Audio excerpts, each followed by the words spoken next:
Oh boy, where do we even start with Johnny Somali? Or should I say Ramzi Khalid Ismail? This guy, wow, he's quite the character, making waves everywhere he goes and not the good kind. He's built a global reputation for his outrageous antics. South Korea, Japan, Israel, you name it.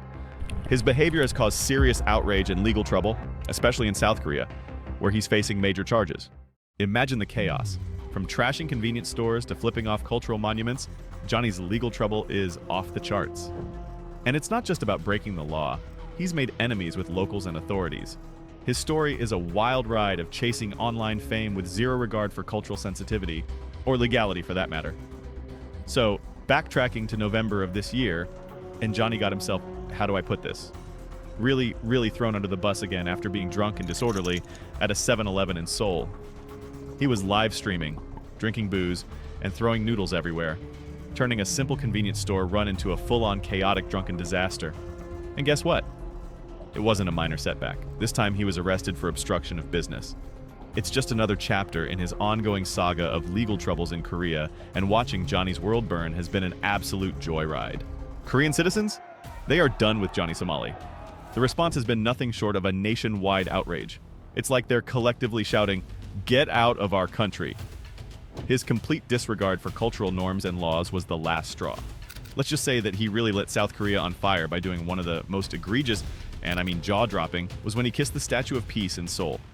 He even went his way out and hunt down other Statue of Peace and performed Diddy shit on it. This isn't just any statue, it symbolizes the suffering of Korean women during the Japanese occupation. Now, when it comes to community action, Johnny's gotten so bad that he's essentially been hunted down by the citizens of South Korea themselves. Honestly, it's incredible. The whole community seems to have come together, driven by outrage and a fierce determination to ensure he gets what's coming to him. It's not just the authorities stepping in. It's everyday people taking charge and showing how fed up they are with his disrespectful antics. A YouTuber and former Special Forces guy, Yu Dal-goon, has joined the fight against Johnny after all the public outrage. Isn't that crazy? His angle adds a whole new layer to the story because it shows that it's not just regular citizens who are mad. Everyone from 18-year-old college girls to military guys are coming together and saying, "No more." It really highlights how Johnny's actions crossed the line and sparked a massive movement for respect and accountability. It's a powerful example of community action at its finest, where people aren't just passive observers, but actively fighting for justice. The whole situation underscores the intense cultural pride in South Korea and how far people will go to protect it. It's truly remarkable to witness how collective frustration can galvanize a community to stand up against what they see as gross violations of their values and norms. Now, you might have seen Johnny Somali's public apology. Oh boy, was that a show. It was met with a wave of skepticism. And honestly, looking at his track record, can you blame them? This guy has a long history of causing chaos and pushing boundaries. So when he shows up with an apology out of nowhere, people are right to wonder, is he for real this time? It's a classic case of the boy who cried wolf. After all those wild antics, no one can believe he's genuinely sorry. His past. A firestorm of cultural appropriation and legal nightmares.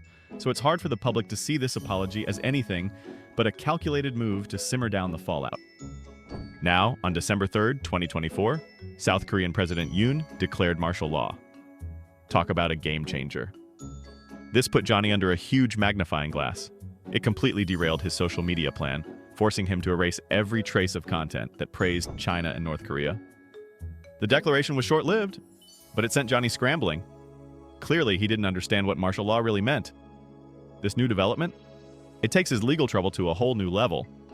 As we head into the end of 2024, Johnny Somali is really at a turning point in his life, facing one of the most serious legal situations imaginable. He's looking at a whole slew of charges like obstruction of business, possible drug use, and oh yeah, distributing North Korean propaganda. The penalty? Couldn't be higher. South Korean authorities are dead set on making an example of him. And with public sentiment pushing for justice, the pressure is on. People are speculating he could get a maximum, hold on to your pants, a decade in prison if convicted on all the charges thrown at him. It's gone from just being a nuisance to really getting the book thrown at him, you feel me? The law is not playing around with this kid, and the stakes are, let's just say, high. It's a harsh reminder of how quickly things can escalate when you take it too far. He's trying to keep a low profile, but it's all just hanging over him like a dark cloud, especially with the impending trial.